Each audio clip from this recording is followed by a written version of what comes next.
함께 나눌 말씀은 신약성경 요한복음을 보겠습니다.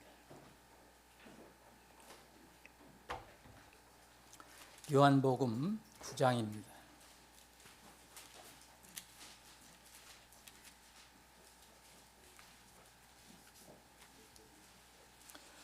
여러분들이 한영 흠정역 대역성경 가지고 계신다면 195쪽이 되겠습니다. 요한복음 9장 1절로부터 제가 7절까지 오늘 대략 요한복음 9장을 전부 살펴보는데 읽는 것은 7절까지만 읽겠습니다. 또 예수님께서 지나가실 때 태어날 때부터 눈먼 사람을 보셨더라. 이에 그분의 제자들이 그분께 물어 이르되 선생님이여 누가 죄를 지었기에 그가 눈먼 죄로 태어났나이까? 이 사람이니까 그의 부모이니까 하더라. 예수님께서 응답하시되 이 사람이나 그의 부모가 죄를 지은 것이 아니요 다만 이것은 그의 안에서 하나님의 일들을 나타내고자 함이니라. 낮일 때에 내가 나를 보내신 분의 일들을 반드시 행하여야 하리니 밤이 오면 그때는 아무도 일할 수 없느니라. 내가 세상에 있는 동안에 나는 세상의 빛이로다 하시더라. 그분께서 이렇게 말씀하신 후에 그분께서 땅에 침을 뱉으시고 그 침으로 진흙을 이겨 그 눈먼 사람의 눈에 진흙을 바르시며 그에게 이르시되 가서 실로암 연못에서 씻으라 하시니 실로암을 번역하면 보냄을 받았다라는 뜻이다. 그러므로 그가 자기 길을 가서 씻고 또 보면서 왔더라. 아멘.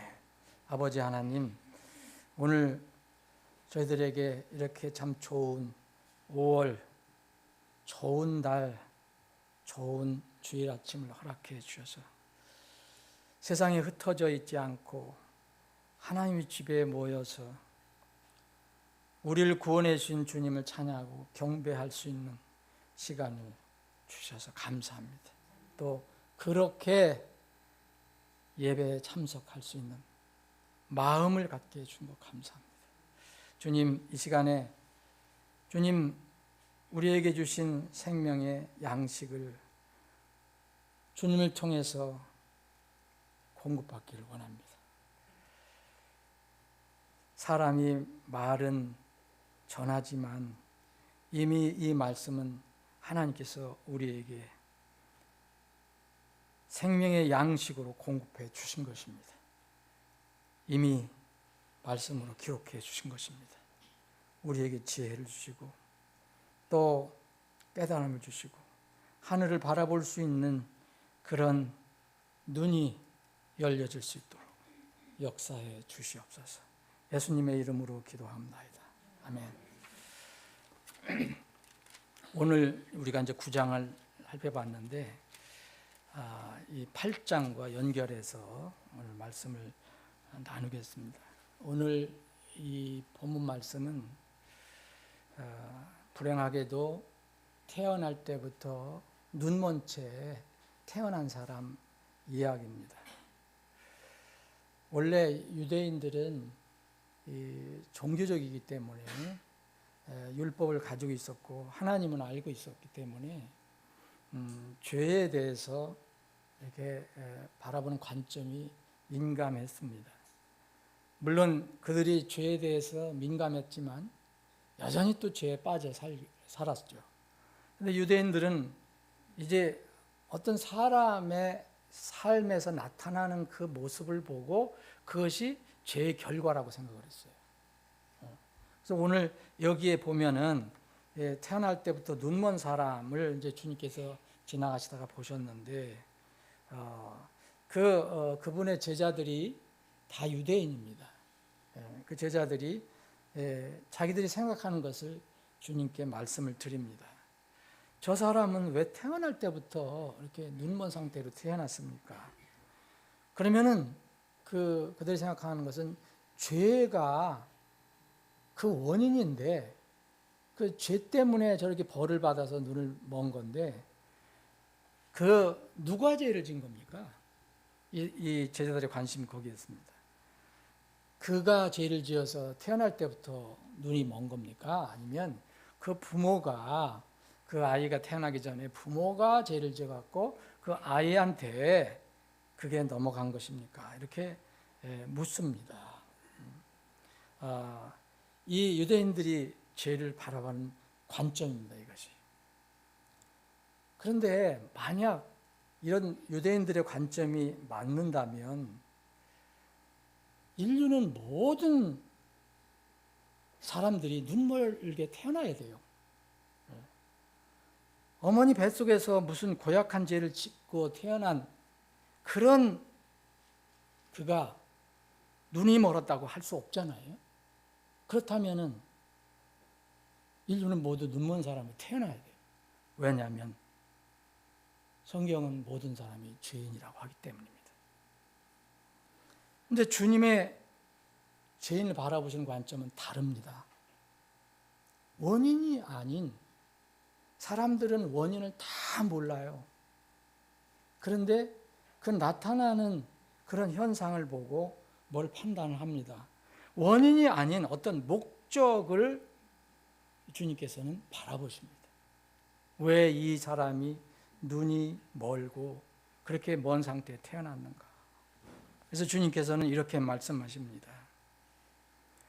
그 사람이나 그 부모가 죄를 져서 이 사람이 눈먼 것이 아니라 어떤 하나님께서 무슨 일을 하시려고 그 사람 안에서 눈먼 사람 안에서 무슨 하나님의 일을 하셔서 세상에 드러내려고 그렇게 그 사람이 지금 눈멀고 있다라고 말씀하셨어요. 왜 눈멀었는지 그 원인은 얘기 안 하시고 지금 그 사람이 눈먼 것은 하나님의 어떤 일을 드러내고자 세상에 알리고자 그렇게 눈멀었다고 말씀하십니다. 성경에서 눈먼 것은 죄인의 상징입니다. 그것도 출생서부터 눈먼 것은 죄인의 모형이에요. 죄인의 모형 여러 가지 나옵니다.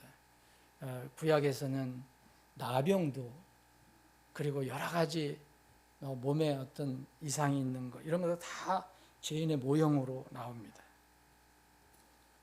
세상에는 눈은 뜨고 있지만 육적인 눈은 뜨고 있지만 영적인 눈이 감긴 사람들이 참 많습니다.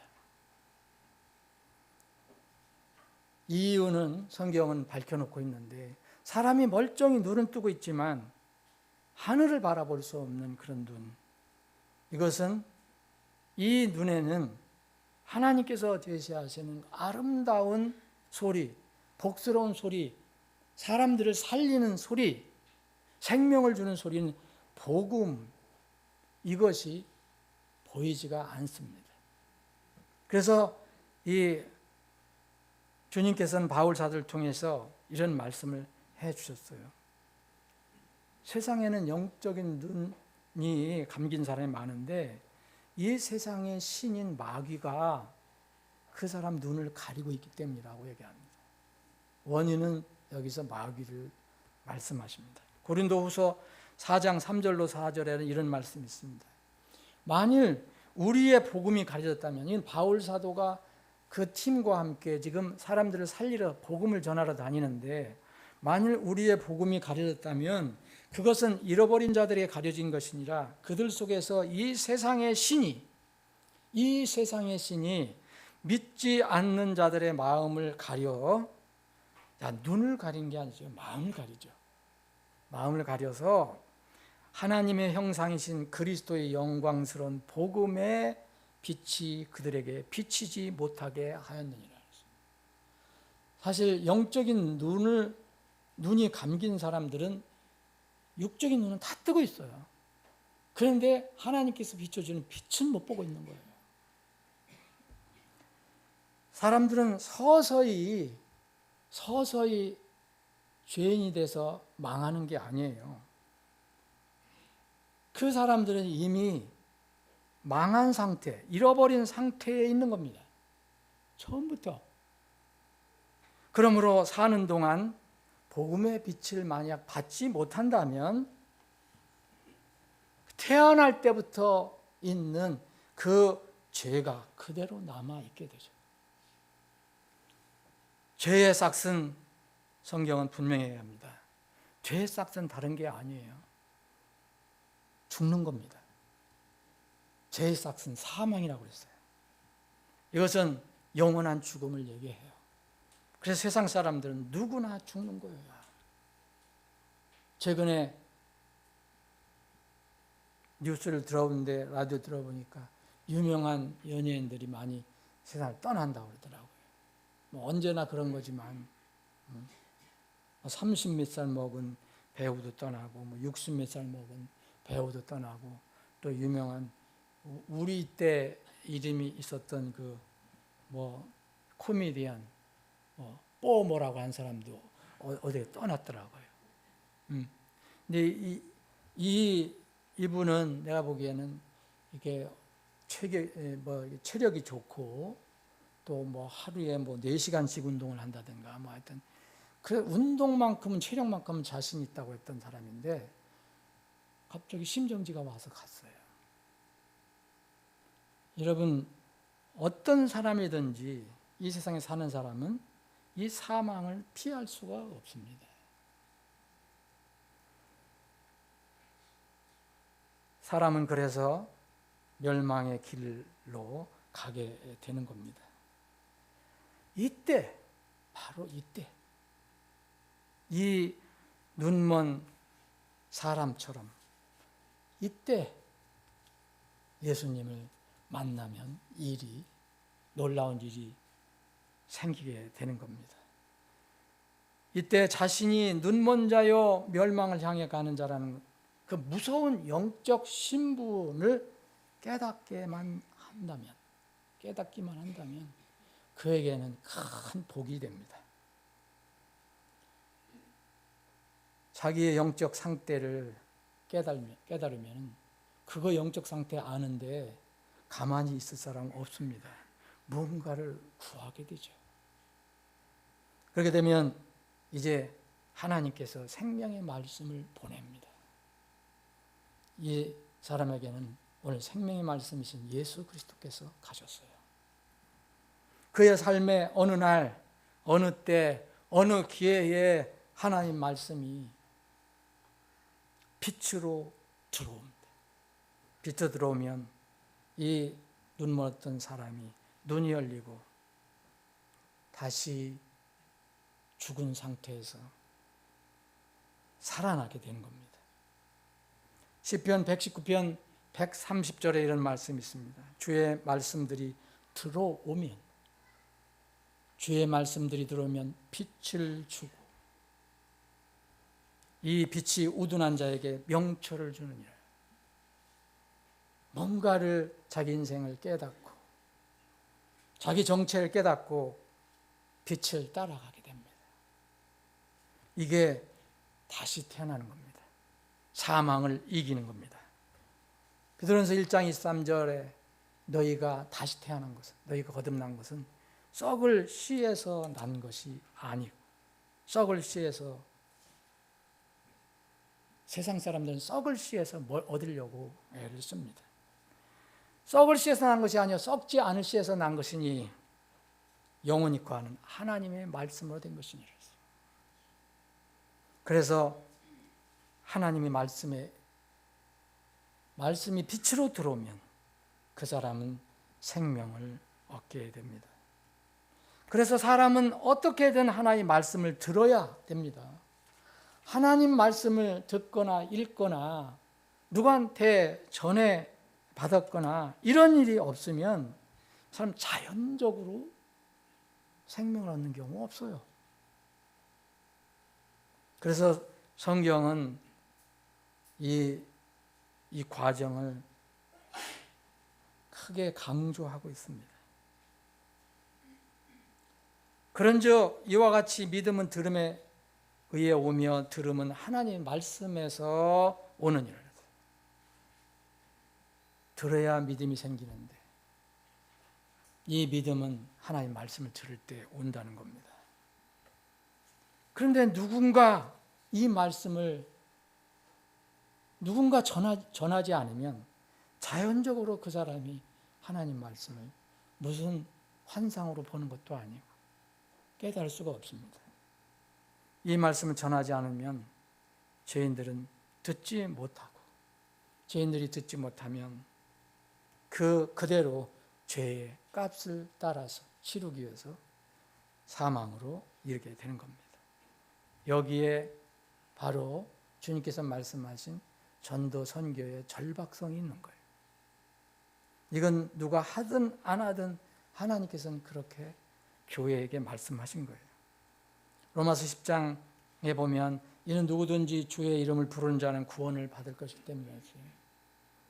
그런즉 자기들이 믿지 아니한 그분을 그들이 어찌 부르리요? 믿지 않는데 그 예수 그리스도의 이름을 어떻게 부릅니까? 그분이 내 구주라고 어떻게 선언합니까? 자기들이 듣지도 못한 분을 그들이 어찌 믿으리요? 선포자가 없이 어찌 들으리요? 또 그들이 보내어지지 않았다면 그들이 어찌 선포하리요? 여기 눈먼 자가 눈을 뜨는 과정이 재미있게 묘사되어 있습니다. 여러분, 성경은 때로는 신비스럽게 기록이 되어 있어요. 그런데 특히 주님께서 하신 것은 다 뭔가 이유와 목적이 있는 거예요. 사람들의 궁금증을 막 증폭시키기 위해서 이렇게 하시는 게 아니에요. 하나님께서, 주님께서 하시는 것은 다 의미가 있어요. 꼭 해야 될 일이라 하시는 거예요. 여기 눈먼 자가 눈 뜨는 과정이 나왔지 않습니까? 우리가 이제 6절, 7절 봤습니다. 주님께서 나는 세상의 빛이다. 빛을 받아야 한다. 이 말씀을 하시면서 이제 주님께서 이렇게 말씀하신 후에 주님께서 땅에 침을 뱉으셨어요. 주님께서 얼마나 침을 많이 뱉으셨는지 저는 모르겠습니다. 하여튼 제가 먹는 물 같은 게 쏟아보면 금방 갤 것 같은데 얼마나 많은 침을 뱉어야 진흙이 읽어지겠습니까? 그런데 분명히 성경은 말합니다. 그분께서 땅에 침을 뱉으시고 물 가져라 해서 이기실 수도 있는데 침을 뱉으셨어요. 여러분 아시죠? 구약에서 침 뱉으면 뭡니까? 수치입니다. 수치. 주님은 이런 면에서는 타협이 없어요. 침을 뱉으셔서, 흙에다 침을 뱉으셔서 그것을 이기셔요. 왜냐하면 하실 일이 있기 때문에, 뭔가에 발라야 되기 때문에. 그 진을 이겨서 바로 어디다가 그 눈먼 사람의 눈에 발랐습니다. 이게 주님께서 하신 일이에요. 그리고 나서 진흙을 바르시고 그냥 가서 실로암 연못에 가서 씻어라 그런 것도 아니고 그걸 다 덕지덕지 바르시고 이제는 뭐랬습니까? 그 눈먼 자에게 가서 실로암 연못에 가서 씻으라 그랬어요. 6절, 7절이 이 사람이 어떻게 해서 영적인 눈을 뜨는가를 주님께서 알려주고 계세요. 실로암은 여기 성경이 기록하고 있잖아요. 실로암, 그 히브리어로 실로암이라는 것은 우리말로 말하면 보내졌다라는 뜻이에요. 실로암이라는 뜻 자체가 누군가 누구를 보냈다는 거예요. 그러니까 그 실로암 연못에 가서 씻으라 그랬어요. 그럼 이건 뭐랍니까? 실로암이라는 것은 누구를 의미하는지 여러분 아실 거예요. 이게 물이 있죠. 씻어주는 그런 능력이 있습니다. 그래서 그 사람이 그냥 순종해서 그가 자기 길을 가서 씻었어요. 가서 실로암 연못에 가서 씻었어요. 그랬더니 다시 돌아오는데 어떻게 돌아왔습니까? 이제 보면서 왔다라 그랬어요. 자, 눈이 떠졌습니다. 신기하죠. 태어날 때부터 감겼던 눈이 어떻게 침으로 이긴 흙을 바르고 가서 실로암 연못에 가서 씻으니까 눈이 떠진 상태로 보면서 왔더라. 성경은 그렇게 기록하고 있습니다. 그런데 여기서부터 이제 문제가 생긴 거예요. 여기부터. 유대인들에게는 큰 기적이 일어났어요. 근데 주님은 어떻게 하면 눈먼 자가 눈을 뜨는가를 세상에 알려주시는 그런 기록을 하신 것입니다. 여러분, 우리가 요한복음 4장에 보면 사마리아 수가 시의 죄인 여자 이야기를 여러분 아실 겁니다. 그 여자를 찾아가실 때 주님께서는 뭐라고 말씀하셨냐면, 스스로 주님께서는 뭐라고 말씀하셨냐면 생명의 물이라고 말씀하셨어요. 생수라고 했어요. 생수. 그래서 누구든지 내가 줄 물을 마시는 자는 절대 목마르지 않을 것이다. 내가 줄 물은 그 사람 속에서 솟아나는 영존하는 생명에 이르게 할 것이다. 이 여인은, 요한복음 4장에 있는 수가성의 여인은 아주 부도덕한 여인이었지만 눈을 감겼다고 얘기하지는 않습니다. 얘는 똑같은 죄인인데 그렇게 묘사를 한 거죠. 근데 이 여인은 생수가 필요했어요. 그래서 목말랐거든요. 죄는 끝까지 목마르거든요. 죄는 세상 방법으로는 해결이 안 됩니다.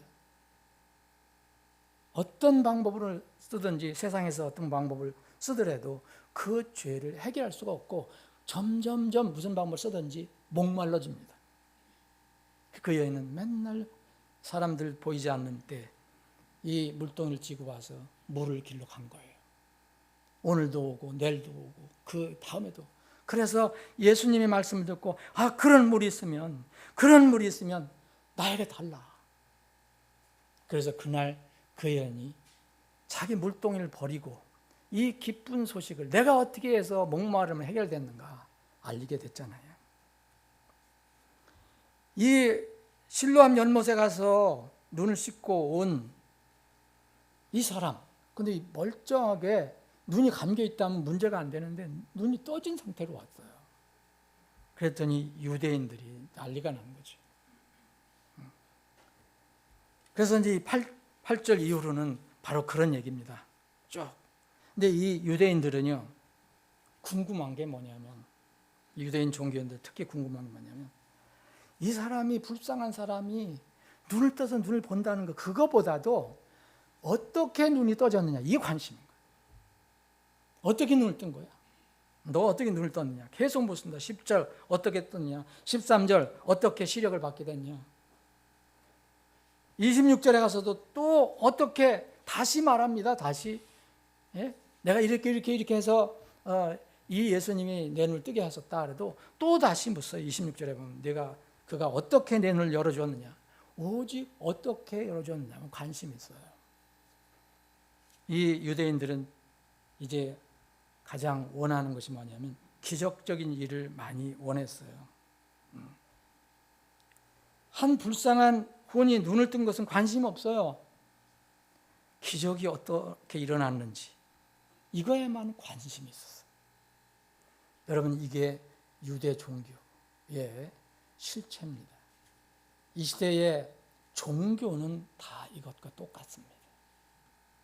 종교는 생명이 없어요. 눈을 뜨는데 관심 있는 게 아니라 어떻게 그런 일이 일어날 수 있느냐, 그것만 관심이 있어요. 기적이에요. 놀라운 여러 가지 일을 하는 사람들 만나서 얘기 들어보면 전혀 복음이 없어. 여러분, 유대인들이 하나님에 관해 판단하는 기준은 기적과 율법 준수예요. 이거는 생명을 줄 수가 없어요. 율법을 아무리 지킨다고 해도, 기적을 아무리 체험한다 하더라도 이건 생명을 줄 수가 없는 겁니다. 한 혼의 변화를 불어 믿지 않아요. 자, 여기 18절에 보면 자, 9장 18절에 보면 그러나 유대인은 그 눈 뜬 사람을 막 재촉하고 다그쳐갖고 대답을 받거든요. 그는 예언자, 그가 예언자냐 아니냐. 이 사람은 분명히 이 사람이 예언자라고 고백을 합니다. 예수님. 그 유대인들은 그에 관한 일, 곧 그가 눈이 멀었다가 시력을 받은 것을 믿지 아니하여. 이게 종교입니다. 마침내 시력을 받은 사람의 부모를 또 불러요. 부모를 또 괴롭혀요. 여러분, 이들은 다른 하나님을 가지고 있어요. 24절 보면 그들이 눈 멀었던 사람을 다시 불러 그에게 이르되 찬양을 하나님께 드리라. 이 말씀은 참 좋은 거잖아요. 이들도 똑같은 하나님을 얘기해요. 근데 그들이 믿는 하나님은 다른 하나님이에요. 너희들이 지금 이 사람이 얘기하는 그 예수가 말하는 네가 말하는 그런 하나님이 아니에요. 우리는 이 사람이 죄인인 것을 아노라. 눈을 떴어도 이 사람은 죄인이야. 태어날 때부터 죄를 가지고 있어요. 그가 응답하여 이르되 그가 죄인인지 아닌지 나는 알지 못하며 내가 아는 한 가지 내가 눈멀었으나 지금은 본다는 것이니라. 여러분, 이 눈먼다가 뜬 사람이 이렇게 고백합니다. 여러분, 이것이 진정한 신앙 고백입니다. 여러분, 과거에 무엇을 어떻게 했든지 간에 가장 중요한 것은 내가 전에는 눈멀었으나 지금은 본다는 것입니다. 이것이 구원 간증의 기초가 되어야 됩니다. 우리가 조금 전에 찬양 드린 것처럼 죄사함을 받았다는 이런 확실함, 이것이 구원 간증의 기초가 되어야 됩니다. 개인의 느낌, 특수한 경험, 또 믿는 날짜, 이런 것들은 구원의 기초가 되는 게 아닙니다. 자기가 어떤 상태였는지, 자기가 누구와 자기를 이런 눈먼 상태에 있는 자기를 누가 눈을 뜨게 했는지, 누가 구원해 줬는지, 자기의 구원주가 누구인지, 종교도 아니고 율법도 아니고 기적도 아니고 오직 구원주, 하나님께서 보내신 예수 그리스도, 하나님이신 예수님, 그분이 내 죄를 다 갚아줬다. 그분이 나를 위해서 십자가에서 못 박혀 죽으셨다. 내 대신. 이 구원주가 누구인지 분명히 고백할 수 있는 믿음이 바로 구원입니다. 그 옆에 여러 가지 붙어있는 이런 것은 아무리 화려해도 생명을 대체할 수 없습니다. 31절, 33절 보면 이 막 다그치니까 여기 이 사람들이 이 유대인들이 하나님을 또 들먹이면서 모세에게 말씀하신 것은 우리가 안다 29절에 말하면서 그런데 예수에 관해서는 우리가 알지 못한다. 이 자가 어디서 왔는지 모르겠다. 그랬더니 이제 이 눈뜬 사람이 이렇게 얘기합니다. 31절 하나님께서는 죄인들의 말은 듣지 아니하시나 만일 어떤 사람이 하나님을 경배하는 자며 그분의 뜻을 행하면 그분께서 그 사람의 말을 들으시는 것을 이제 우리가 아나이다. 자기 눈을 뜨게 한 건 그분이었거든요. 그러니까 이 사람은 잘 몰라도 하나님을 경배하면서 하나님의 뜻을 행하는 사람이 그 사람의 그 말을 듣지 않겠느냐, 하나님께서 그걸 고백하는 겁니다. 세상이 시작된 이후로 태어나면서부터 눈먼 사람의 눈을 어떤 사람이 열어주었다는 말을 들어본 적이 없나이다.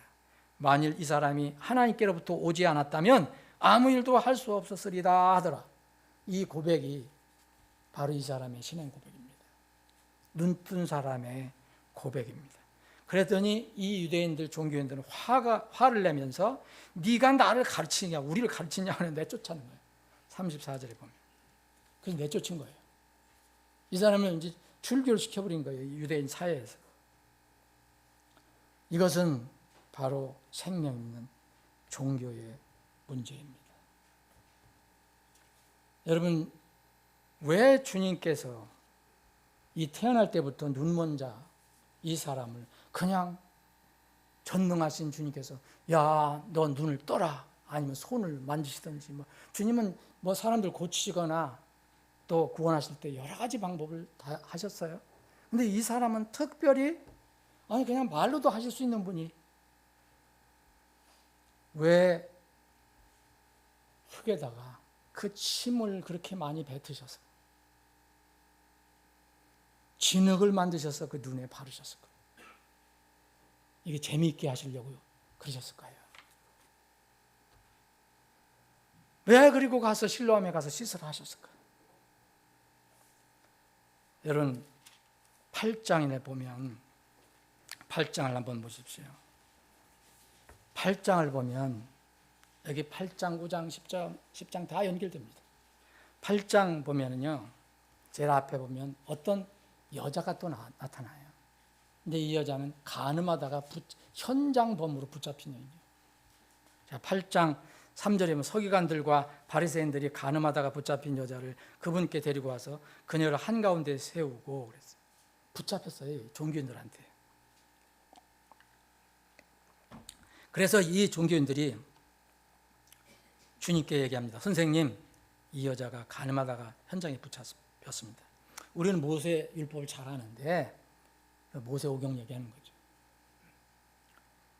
그 율법에서 이러한 자들을 돌로 치라고 했어요. 실제 돌로 치라고 했습니다. 레위기 신명기에 보면 간음하다 현장에서 붙잡힌 유대인들 유대 사회에서 죽였습니다. 죄가 퍼지지 않게 하기 위해서. 그런데 그럼 선생님 지금 뭐라고 할 겁니까? 이 여인 어떻게 할 겁니까? 그 얘기예요. 그랬더니 6절에 보면 그들이 그분을 시험하여 이렇게 말한 것은 그분을 고소하려 합니다. 어떻게든지 예수님을 이제 함정에 빠뜨리려고 하는 거예요. 그러나 예수님께서는 마치 그들이 말하는 것을 듣지 못하신 듯 너희들이 무슨 말을 하든 난 안 듣겠다고 하신 것인지 못 들으신 것인지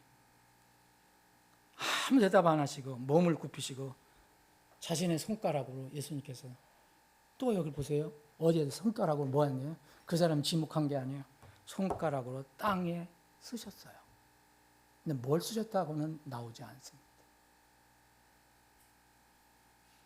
이에 그들이 그분께 물으니 그분께서 대답을 일체 안 하셔요.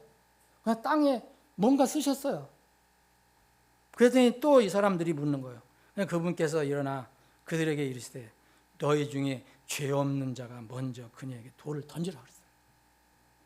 여러분, 이 주님께서 말씀하신 것을 들은 뒤에는 이걸 여러분들 좀 이해가 되죠. 자, 너희들 이 여인을 죄인이라고 그렇게 정죄하고 지금 끌고 와서 죽이라고 하는데 아무 소리 안 하시면서 땅에 쓰시고 나서 또 이 사람들이 다그치니까 그러면은 너희들 중에서 죄 없는 자가 먼저 그녀에게 돌을 던지라 했어요. 그리고 나서 자 8절에 보세요. 그리고는 다시 몸을 굽히시고 뭐 하셨습니까? 땅 위에 쓰시더라. 2번 쓰셨어요. 이에 그들이 자 이제 결과입니다. 이렇게 주님께서 땅에 뭔가 쓰시고 또 한 말씀 하시고 죄 없는 자가 먼저 돌 던져라. 그리고 또 아무 말씀 안 하시고 땅에 또 2번째 쓰셨습니다. 그러더니 이들이 이 종교인들이 이 여인을 잡아온 사람들이 양심의 가책을 받았다고 성경이 기록하고 있습니다. 뭔가 찔렸다는 거죠. 찔렸다는 거죠 지금. 그래서 나이가 가장 많은 자부터 시작해서 슬금슬금 마지막 사람까지 하나씩 다 빠져나갔어요. 그 많이 몰려있던 사람들이 다 빠져나갔어요. 그리고 오직 누구만 남았어요? 그 여인과 예수님만 남았어요. 예수님과 죄인, 구원주와 죄인. 죄인이 예수님 앞에만 있으면 큰 놀라운 복스러운 소식을 선언받을 수가 있습니다. 예수님께서 몸을 일으키신 후에 그 여자 외에는 아무도 없는 것을 보시고 그녀에게 이르시되 여자야 너를 고소하던 그 자들이 어디 있느냐. 여인이 얘기합니다. 너 정죄하지 않았냐 그랬더니 주여 아무도 지금 정죄하지 않습니다. 다 사라졌다는 거죠. 정죄할 사람이 없어요. 이제 그 여인 주위에 오직 한 분밖에 없어요. 정죄한다면 그 여인을 정죄할 수 있는 분이 뭐라 했냐. 예수님께서 그녀에게 이르시되 나도 너를 정죄하지 않노라 했어요. 그러시면서 가서 더 이상 죄를 짓지 말라 하셨어요. 여러분 이 여인이 죄가 없다고 얘기하신 게 아닙니다. 죄인이었는데 분명히 내가 너 정죄하지 않는다. 죄가 없다고 선언하겠다 이거예요. 그러면서 하신 말씀이 따뜻한 격려의 말씀입니다. 다시는 그런 죄 다시 짓지 마라. 여러분 이 두 사건은 우연이 아닙니다. 8장하고 9장은. 여기에 땅이 나옵니다. 그리고 흙이 나옵니다. 그리고 9장에서는 침이 나옵니다. 그리고 이 9장에서는 눈먼 사람의 눈에 그게 발라집니다. 여러분 이 8장에서 왜 두 번 쓰셨을까요? 여러분들이 다 해석을 할 수 있어요. 저는 이렇게 생각합니다. 여인도 죄인입니다. 분명한 죄인이에요. 근데 그 여인을 잡아온 사람들도 율법으로는 자기들이 깨끗하다고 하는지 모르지만 예수님 눈에는 다 죄인이에요. 그래서 두 번 쓰셨어요. 첫 번째는 이 여인이 죄 있다고 막 돌로 쳐야 되느냐고 했을 때 아무 소리 안 하시고 땅에 쓰셨어요. 이런 수도 있습니다. 그래, 너희들 말이 맞아. 이 여인은 죄인이야. 땅에 이름이 쓰여진 사람이에요. 땅에 쓰였어요. 그 다음에 또 한 번 쓰셨어요. 죄 없는 자 한 번, 너희들이 죄 없는 자가 먼저 던져라, 돌 던져라. 다시 땅 위에 섰어요. 이건 누구를 가르친 걸까요? 저는 이 두 번째 쓰신 것은 너희들도 똑같은 저 여인과 함께 땅에 이름이 기록된 죄인들이야. 이들이 양심이 가책이 된 거예요. 그래서 오직 예수님만 그리고 그 여인만 남게 된 겁니다. 한 번은 여자를 위해서 쓰셨고 또 한 번은 그를 끌고 온 그 사람들 주위에 있는 모든 군중들을 향해서 쓰셨습니다. 성경은 분명히 말합니다. 우리의 몸은 땅으로 돌아가 묻혀 흙이 될 것이라. 너는 흙이므로 네가 흙으로 돌아가리라. 죄를 지은 사람에게 모두 선언했습니다. 우리의 몸은 반드시 땅으로 돌아가 묻혀서 흙먼지가 됩니다. 이거 어길 사람 없습니다. 우리의 영은 어떻게 됩니까? 하나님께 숨으로 주셨던 그 영은 하나님께서 다시 거두어질 것이라고 말했습니다. 누가복음 12장 20절에 어리석은 농부가 나옵니다. 몸만 알고 영은 모르는 사람. 눈에 보이는 것만 알고 눈에 보이지 않는 영적인 세계를 전혀 모르는 사람. 그래서 돈을 많이 벌고 그래서 잘 먹고 잘 살겠다고 창고도 짓고 요새 같으면 큰 건물 짓고 거기 쌓아놓고 이제 여생을 먹고 살겠다 했을 때 주님께서 그날 밤에 찾아오셔서 이렇게 얘기합니다. 오늘 밤에 내 혼을 요구하리니 내 영혼 내 것이니까 다시 가져갈게, 이 말씀입니다. 요구하리니 그러면 내가 예비해 놓은 그것들이 누구의 것이 되겠느냐 질문하십니다. 사람은 하나님을 믿든 안 믿든 다 스스로 혼자 태어난 게 아닙니다. 하나님께서 만들어 주셨기 때문에 사람으로 이 세상에 태어난 겁니다. 다만 하나님을 모를 것뿐입니다. 사람은 스스로 자기의 몸과 영혼을 마음대로 할 수 없어요. 오직 하나님의 손에 있습니다. 모든 생물의 혼과 모든 사람의 숨은 그분의 손에 있느니라. 이걸 얻을 수 있는 사람이 누가 있습니까? 이걸 부인할 사람이 누가 있어요? 하늘의 빛은 먼저 자기 영적 실체에 눈을 뜰 때 비치기 시작하는 겁니다. 여기 여인을 정죄했던 그 군중들이 여기서 예수님을 떠나지 말았어요. 양심이 조금 찔린다고 슬금슬금 다 도망가 버렸어요. 그러면 양심이 치료를 받지 못합니다. 예수님 앞에 분명히 서야 합니다. 그래서 예수님 앞에 섰을 때 나도 너를 정죄하지 않으라. 이제 너는 내가 선언하니 더 이상 죄인이 아니야. 의인이야. 이런 선언을 받을 때까지 예수님을 떠나서는 안 됩니다. 군중과 죄인 여자에게 땅에 묻히는 흙과 같은 존재라는 것을 알려주신 겁니다. 이 태어날 때부터 눈먼 자는 그가 왜 이렇게 죄를 짓고 또 이 세상에 험하게 살고 그 인생의 본질을 깨닫게 하신 겁니다. 그래서 흙에다가 예수님의 저주의 침을 뱉어서 그것으로 진흙을 이겨서 그 사람 눈먼 눈에다 발라서 결국 해결책은 실로암에 가야 된다는 거죠. 예수님께 가야 그 생명의 물에 가서 씻어야 눈을 뜨게 된다는 그런 말씀입니다. 땅의 어둠에서 벗어나 영원한 하늘의 빛 속에서 걸을 수 있도록 주님께서 역사해 주신 것입니다. 더 이상 난 너 죄를 정죄하지 않는다 말씀하셨습니다. 사랑하는 여러분, 여러분은 진정으로 여러분 자신을 포함해서 사람이 흙으로 돌아갈 존재임을 분명히 믿습니까? 전도서 3장 읽어보시면 사람이 어떤 존재인지 압니다. 20장 전도서 3장 20절 21절에 이런 말씀이 있습니다.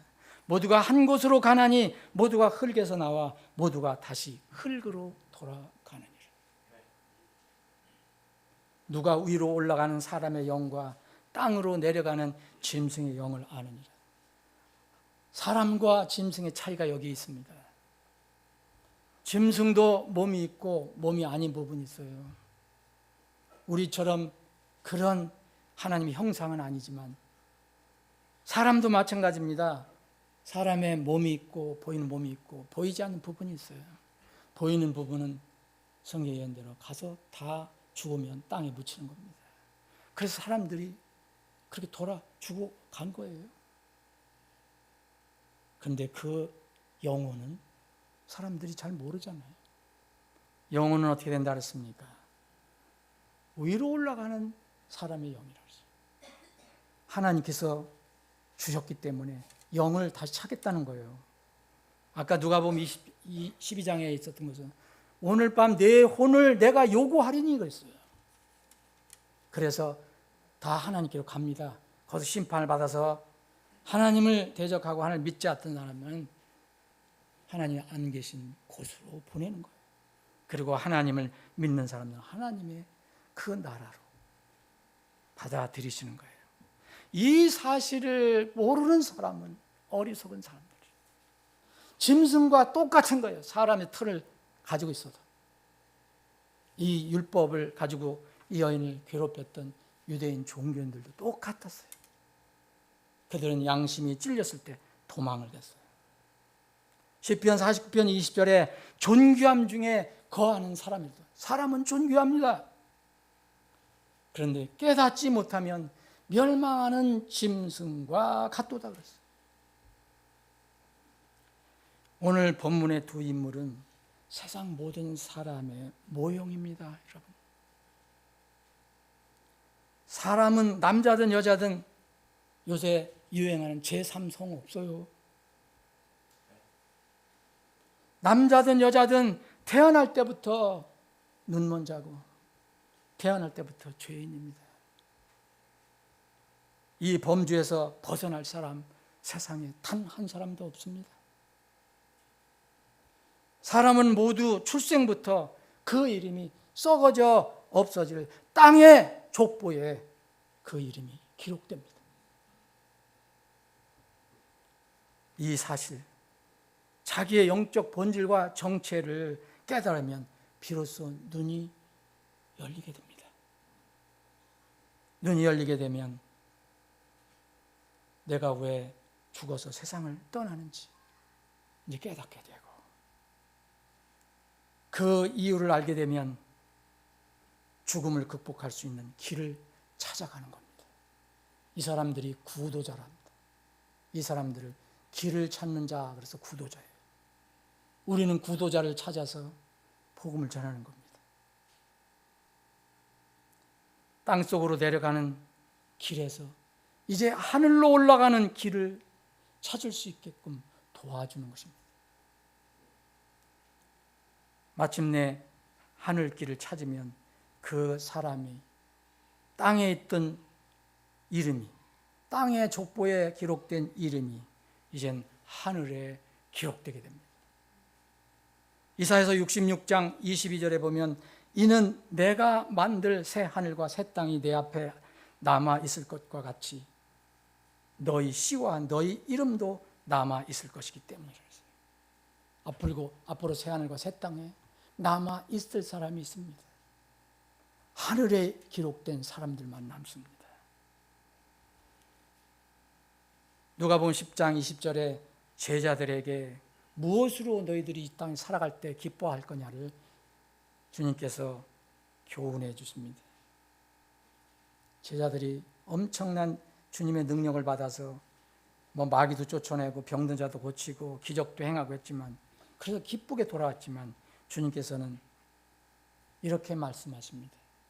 그럼에도 불구하고 그 영들이, 그 악한 영들이, 마귀들이 너희에게 굴복하는 이것으로 기뻐하지 말고, 기적적인 일 일어났다고 그거 기뻐하지 말고, 오히려 너의 이름들이 하늘에 기록되어 있기 때문에 기뻐하라 라고 말씀하셨습니다. 사랑하는 여러분, 여러분들의 이름 분명히 하늘에 기록된 것을 믿습니까? 그런데 슬프게도 이 길을 찾지 못한 땅에 기록된 사람들이 많이 있습니다. 만약 끝내 주님이 오실 때까지 이 땅에 기록된 이름이 하늘에 기록되지 않으면 슬픈 일이 일어나게 됩니다. 예레미야 17장 13절 오 주여 이스라엘의 소망이시여 주를 버리는 모든 자들은 부끄러움을 당하며 또 내게서 떠나는 자들은 땅에 기록되리니. 이는 그들이 생수의 근원이신 주 하나님 그분을 버렸기 때문이라. 오 주여. 그래서 이 예언자는 이렇게 외칩니다. 이것이 아직 땅에 기록된, 이름이 기록된 사람들이 외쳐야 할 것입니다. 오 주여 나를 고치소서. 그리하면 내가 고침을 받으리이다. 나를 구원하소서. 그리하면 내가 구원을 받으리이다. 이것이 인생에서 가장 긴급하게 절박하게 해결해야 할 문제입니다. 말씀을 정리합니다. 과연 내 이름이 어디에 기록되어 있는가? 과연 여러분의 사랑하는 사람들의 이름이 어디에 기록되어 있는가? 5월은 우리가 가정의 달이라고 합니다. 참 좋은 달입니다. 활동하기도 좋고 놀기도 좋고 즐기기도 좋고 먹기도 좋고, 이 5월 가정의 달에 무엇을 할 것인가? 이 가정의 달에 복음 그 일을 잘 감당해서 그 복음을 통해서 우리 각자 예루살렘에 있는 혼들이 눈을 뜨고 구원받는 정말 하늘의 복이 있기를 간절한 마음으로 축원합니다. 낮을 때에 내가 나를 보내신 분의 일들을 반드시 행하여야 하리니 밤이 오면 그때는 아무도 일할 수 없느니라. 주님께서 하신 말씀입니다. 기도하시겠습니다.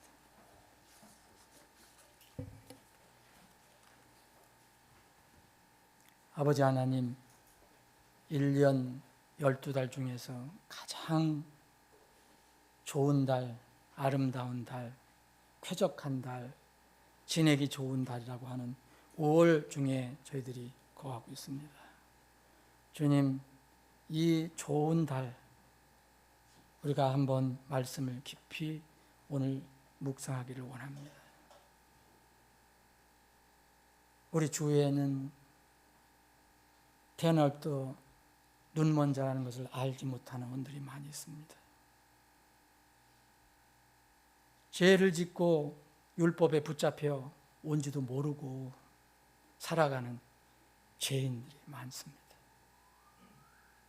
우리도 과거에 그랬었습니다. 그런데 주님께서 우리를 긍휼히 여겨 주셔서 우리 눈을 뜨게 해주셨고 또 우리를 더 이상 정죄하지 않겠다 하신 그 의의 선언을 우리에게 해주셨습니다. 그래서 이제는 주님을 감히 아버지라고 부르며 살아갈 수 있게 되었습니다. 주님, 우리 주위, 우리 각자 예루살렘에 있는 혼들이 많이 있습니다. 그 사랑하는 혼들이 참으로 눈을 뜨도록 주님께서 역사해 주옵소서. 주님께서 침을 발라서 흙을 일겨서 그 눈에 바르시는 것은 죄의 저주를 말합니다. 그리고 사랑스럽게도 실로암에 가서 씻으라고 하신 것은 우리를 사랑해 주셔서 그 생명의 길을 인도해 주신 것입니다. 우리가 이 소식을 그 사랑하는 사람들에게 전할 수 있게 해 주옵소서.